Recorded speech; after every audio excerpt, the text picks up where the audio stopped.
Gentlemen, you received your instructions earlier. You both know what I expect. Please, a good championship fight, obey my commands, and protect yourself at all times. Good luck. The highlight of Oscar Valdez's hiatus was playing center field in a pickup softball game. There was a collision in the outfield. He went down, cracked in the jaw, got up laughing. That's when he knew it was apparently okay, if he had been healed. But the group that didn't know was his camp. Ready? Okay, go ahead. They didn't want to hear anything of it. And then they found out after the fact. He told us yesterday. I'm going to start off by saying this. Just watch the body work, the left hook to the body of Valdez. Tommasone will jab, and then he'll jab some more. Jab some more. This is the U.S. debut for Carmine Tommasone. First time, in fact, that he is fighting outside of Italy. He represented Italy in the 2016 Olympic Games. And he has not been all that active, as you would expect, for a new title challenger, a guy who worked his way into position. He had a fight in 2016, another fight in 2017, and then 2 fights last year. Valdez right now just having a look at Tommasone. Tommasone is real active with his jab. Throws about 74 jabs around. Nice little right hand by Valdez. Look for Valdez to probably start going down to the body of Tommasone. And also to land that right hand over the jab to get him to stop him from throwing the jab.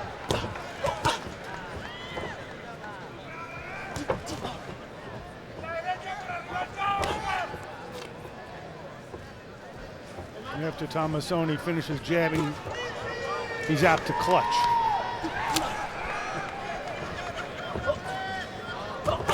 And he goes to the body with the right hand is Tommasone. And there's a far more effective jab from Valdez. 5th title defense of this belt. First won the featherweight title back in July of 2016. 2-time Olympian for Mexico. Well, you saw the big left hook. That's definitely a fundamental flaw, throwing the hook from the front. Got to be careful, especially if you have a guy that actually has a right hand. And Tommasone does have a sneaky right hand. Sometimes he loops it, sometimes he throws it straight.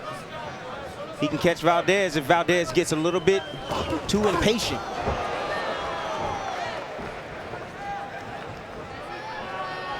He's already made a miss a couple times and missed big. But Valdez to me seems a little bit too stiff, you know. It just seems like he's thinking a little bit too much. Guy's been off 11 months. Yeah, I get it. Gonna shake off that rust. But also he has to deal with, he got to deal with the pressure of looking different.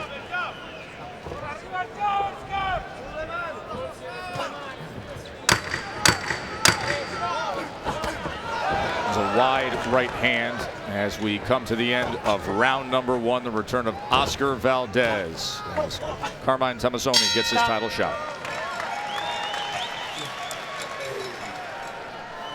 Oscar Valdez, world champion at featherweight in the WBO, against the challenger Carmine Tommasone from Campania, Italy. He comes to the U.S. and makes his stateside debut at 19-0.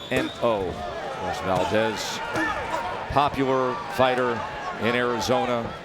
Local crowd there absolutely loves him. He was born in Mexico, but he moved to Tucson when he was a year old. He's got a huge extended family in Arizona. I don't mean to diminish Tommasone's skills. You could tell something about a guy's career by his face. So he's 34 years old. He's unmarked. Exactly. He's walking around the hotel with his girlfriend. He looks more like a race car driver than a fighter. Jockey. Right now, you see the left hand of Tommasone. It's actually down. Valdez is going to be looking for a looping right hand or a straight right hand. It's available for him if he just times it just right. See if he can find the space for that. Timing seems to be a little bit off for Valdez. When he's missing by a lot. As was just the case with that right hand. And that's ring rust. That's been off for so long. It's going to take him a few rounds to warm up. Coming off that back and forth brawl, as a candidate for Fight of the Year when he went up against Scott Quigg on that misty night in Carson, California. Broke his jaw, fought on.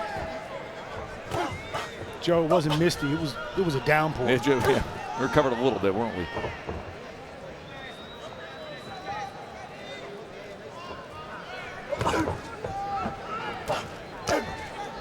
Good stiff jab from Valdez. Valdez keeps lunging in with that left hook. Got to be careful with the right hand of Tommasone. It's good he's not fighting a big puncher. He's going to make him pay more. Well, I think this was the perfect guy to come back against, wasn't it? I think Valdez earned his right after 3 wars. No doubt. And suffering a broken jaw in his last fight against Scott Quigg. He needs a soft touch. I'm not sure that this is a soft touch as we usually talk about it. He might give him a boxing lesson tonight in the process of even getting beat. That was a nice right hand to the body from Valdez. Yeah, it's a 19-0 fighter who can box, has Olympic pedigree, utilizes the jab. It's just a guy who maybe not much of a threat with the right hand with 5 knockouts among his 19 wins. Tommasone's plan is make him miss and make him mad. If Oscar's upset, but he's executing it pretty well.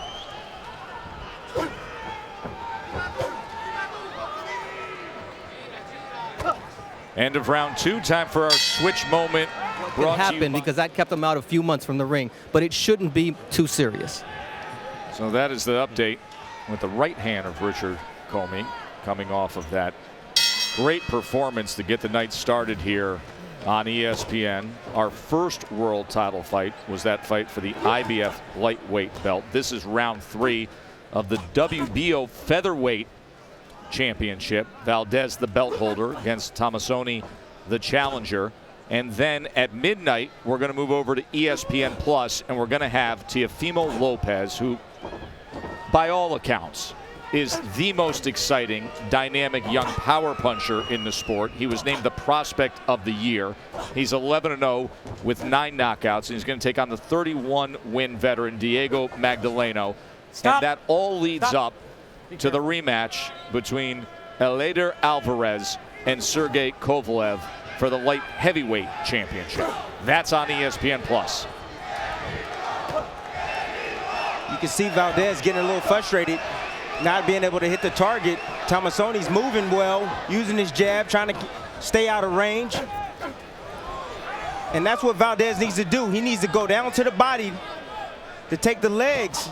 I see Valdez for the first time in the fight establishing some timing with his jab.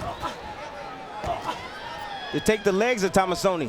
One of the problems with Valdez, and Eddie Reynoso noted this, is his tendency to throw everything hard. And when you throw everything hard, your first punch leaves you out of position. You're telegraphing. That's why. The opponent sees it coming. Right. So instead of throwing everything hard the first time, you can vary the tempo for a combination. You always want to change the tempo up on your combinations and the speed and come up with a surprising hard shot. They're called setup punches. Tap, tap, tap, then boom. And that's what Oscar has not been great at, setting stuff up. Well, like I said, it's going to take some time, but he's great at going down to the body. He just did so with the right hand, was able to get under that left elbow of Tommasone. And let's see if Tommasone stop throwing that jab, because that is the reason why Oscar keeps going to that left side of his.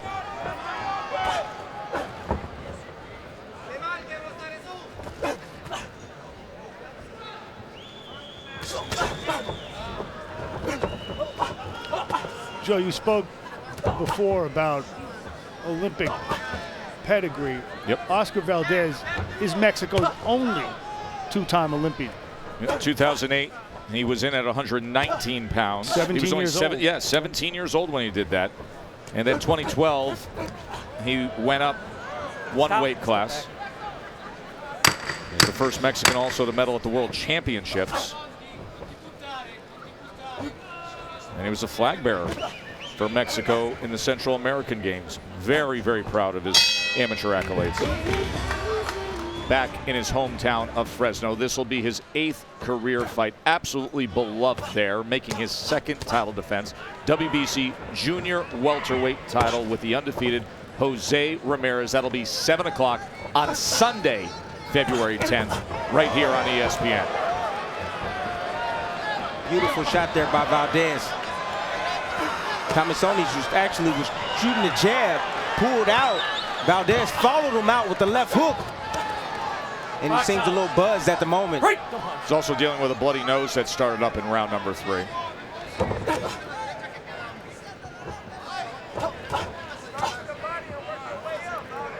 Best shot to the fight has been Valdez with the right to the body.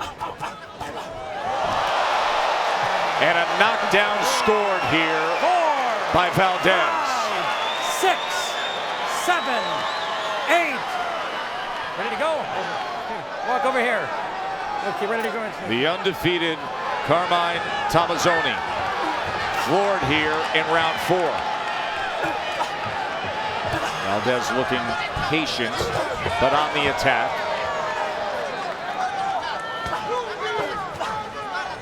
Once again, Tommasone got caught trying to exit, trying to get away from Valdez. 2nd time in his career that he's been knocked down. He was knocked down in a fight in a 1st round in 2014. He went on to win. And he put himself right in the line of the right hand of Valdez. He's looking for that wide sweeping left hook there.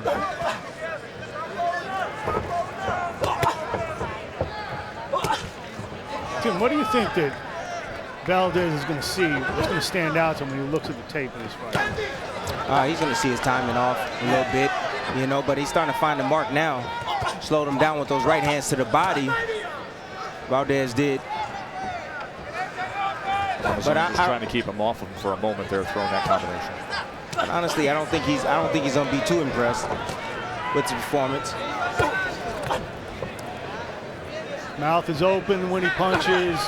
Same stuff we've heard before that he needs to clean up. Yeah. His defense is a little better. You know, he's not getting hit with just silly stuff. You know, trying to keep his hands at home. You see, trying to be disciplined with his hands. See him parry the jab there. It's not the thrilling kind of fight we saw. Tommasone takes it. 3, 4, 5, 6, 7, 8. Walk to me. You okay? Okay. Rough round for Tommasone. We're going to take a short break and show you the replays. Stay with us. Time! 2 knockdowns scored by Oscar Valdez in that 4th round. The right hand was the first one, a sweeping body shot the 2nd one. Take us through it, Tim. It was real simple. Tommasone throwing a combination, trying to exit out. Valdez sees it, throws a straight right hand down the middle, and down he goes. Same knockdown here. Straight right hand. And the body shot here, the left hook to the body. The signature punch of Valdez. Loves to throw it. Just skimmed him right there. Didn't get the liver, but he got some of the guts. And down he goes. So now round number 5 here. WBO featherweight world champion Oscar Valdez digging to the body here in round 5. Bernardo, what can you offer from the corner of Valdez? All right, Eddie, ¿qué te está gustando de lo que ha hecho Oscar Valdez, especialmente en ese 4º round? Pues es que está trabajando un poco más relajado, no se está alocando, no está perdiendo el balance. Está trabajando buenas fintas, está trabajando bien su recto de izquierda.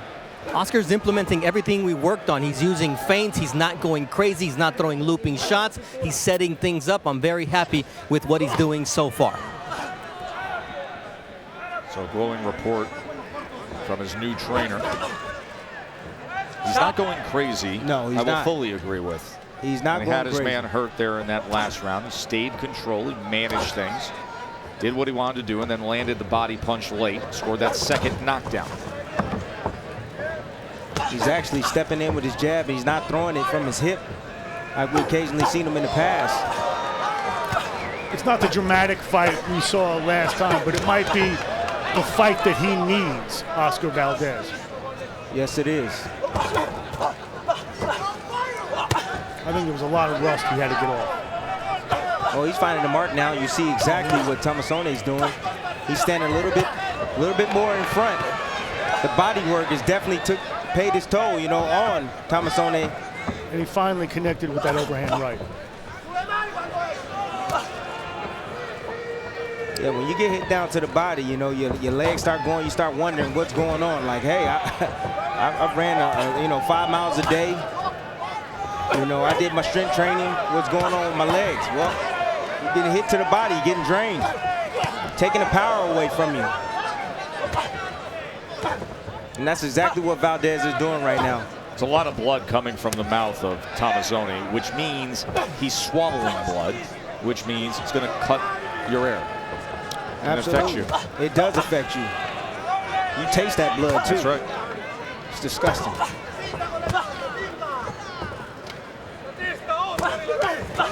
And he stopped him from jabbing. That's his bread and butter. But it's not a whole lot of power. It's more of a, you know, get away from me jab, as opposed to a stiff jab. Which is one of the questions we put forth. Would he have enough to keep Valdez off of him? Been getting our answer. 2 times in the 4th round. The challenger, Carmine Tommasone, went down. Came here for his U.S. debut at 19-0. But maybe the perfect fit for Oscar Valdez to make his return. Back from the broken jaw. He was a Fight of the Year candidate in last March over Scott Quigg. With a long recovery, the new trainer, and now the title defense here in Frisco, Texas. 18 punches landed in that last round, as Valdez was able to control things throughout. Both men opening up with right hands. Digging to the body with a left and a right is Valdez. Now taking those steps forward. Bernardo, what are they saying in the corner of Carmine Tommasone? Michele Picariello is actually saying that he's recovered, but his apparently leg not. bent on that knockdown. Exactly. 4, 5, 6, 7, 8. Where did he go? And still 2 minutes to survive here. And let's see if Valdez can close the show. Just when they thought they had settled down in the 5th round, as Bernardo reported after the 2 knockdowns in the 4th round, here he goes down again early on in the 6th. Mentioned before, he looked like a dashing race car driver. Let me steal a line here. He ain't pretty no more. No. Raging Bull was scripted. Tommasone doesn't have enough firepower to keep Valdez up off of him. You see the physicality of Valdez. He's just strong. He's marching forward now. He's confident. And now he's finding the mark a lot more easily. The question is, what happens when he finds a guy who has a stiff jab, who has enough to keep him off? He's going to have to respect it.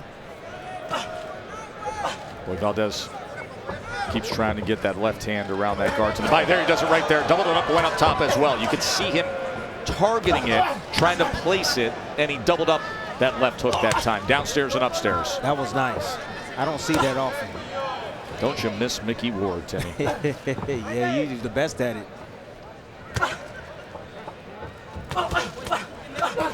Tommasone still working. I mean, if he could punch a little. Problem is, we know the answer, right? Now you see Valdez just trying to march forward, you know, just really not trying to show any respect to Tommasone, you know, and he's taking a few shots in this round. And he needs to stay composed and stay behind his jab, and, you know, he's trying to get him up out of there. He has stayed composed. He's coming to the end of round number 6. 3-punch combination from the champ, Oscar Valdez, in complete control. Time.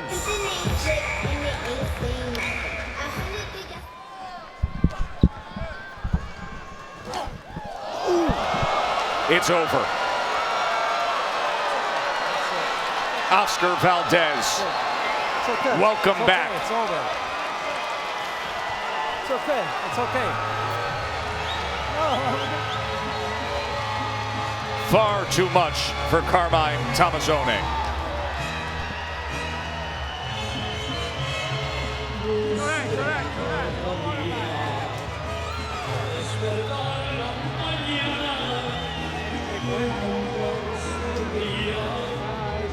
He was served up to the champ.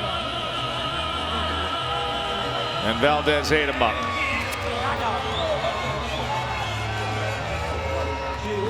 A knockout victory. New trainer, same old story. Was a little more in control. Yeah, he managed things well. He definitely was a lot under control, a little bit more in control, but used the jab well, you know, trying to set up his attack and being a little bit more patient.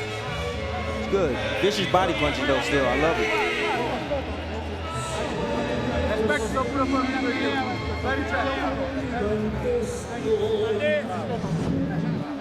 Well, this is the last round here.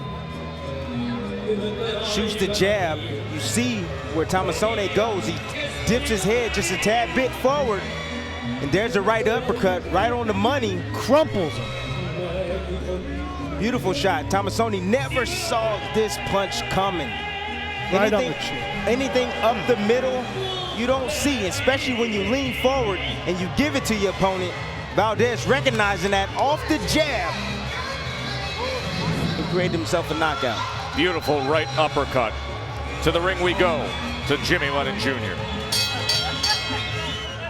Ladies and gentlemen, we have the time of 9 seconds in round number 7. A referee in charge, Mark Nelson, stops the contest. He is the winner by way of technical knockout and still the undefeated WBO featherweight champion of the world, Oscar Valdez.